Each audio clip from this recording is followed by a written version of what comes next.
அனைவருக்கும் வணக்கம். நான் பிரபாகர் ஜோதிடர். ஓம் சிவாய நமக.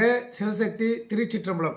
இப்போ நான் என்ன சொல்ல போகிறேன்னா, இந்த திருமணத்தில் வைக்கப்படும் 7 அடிகள் எதற்காகன்னு நிறைய பேருக்கு தெரியாது. 7 அடி தான் வைப்பாங்க திருமணத்தில். அதை பற்றி சிறு விளக்கம் சொல்கிறேன், நீங்கள் கருத்தில் கொண்டு நீங்கள் பயன்பெறுங்க. திருமணத்தின் போது மணமகனும் மணமகளும் அக்னியை சுற்றி வலம் வருவார்கள். இந்த வளமானது 7 அடிகள் கொண்டதாக அமைய வேண்டும் என்பது நிதி. ஆகவே திருமணத்தில் வைக்கப்படும் 7 அடிகள் எதற்காக என்பதை பற்றி சிறு விளக்கத்தை இப்போ நம்ம பார்ப்போம். திருமணத்தின் போது மணமகனும் மணமகளும் அக்னியை வலம் வருவதை வடமொழியில் சப்தபதி என்று கூறுவார்கள். அதாவது 7 அடிகள் மணமகனும் மணமகளும் சேர்ந்து நடந்து வருவதை குறிக்கும் சொல்லது.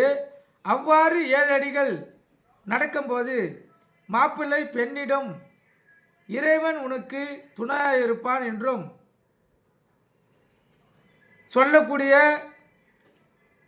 வார்த்தையை அந்த 7 அடிகள் நிரூபிக்கின்றன, 7 அடிகள் தெரிவிக்கின்றன. கருத்தில் கொள்ளுங்க. இப்போ முதல் அடி பஞ்சம் இல்லாமல் வாழ வேண்டும். 2வது அடி ஆரோக்கியமாக வாழ வேண்டும். 3வது அடி நற்காரியங்கள் எப்போதும் நடக்க வேண்டும். 4வது அடி சுகத்தையும் செல்வத்தையும் அளிக்க வேண்டும். 5வது அடி லட்சுமி கடாட்சம் பெற வேண்டும். 6வது அடி நாட்டில் நல்ல பருவங்கள் நிலையாக தொடர வேண்டும். 7வது அடி தர்மங்கள் நிலைக்க வேண்டும்.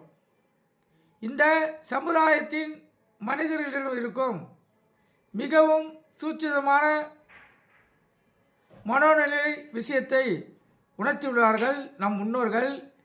2 நபர்கள் ஒன்றாக 7 அடிகள் நடந்தால் அவர்களுக்குள் சிநேகிதம் உண்டாகும் என்கிறது சாஸ்திரம். உதாரணமாக, நாம் சாலையில் நடக்கும்போது அறிமுகம் இல்லாத ஒருவரை கடக்கும்போது சில வினாடிகள் ஒன்றாய் நடக்க நேர்ந்தால் நன்றாக கவனிங்கள். 7 அடிகள் நடப்பதற்குள் நாம் அவர்களை வேகமாக தாண்டி விடுவோம் அல்லது அவர்களை முன்னே போக விட்டு விடுவோம். முழுமையாக 7 அடிகள் ஒன்றாக நடக்க மாட்டோம். 2 மனிதர்கள் ஒன்றாக நடக்கும்போது அவர்களுக்குள் நடக்கும் மனோவியல் மாற்றங்கள்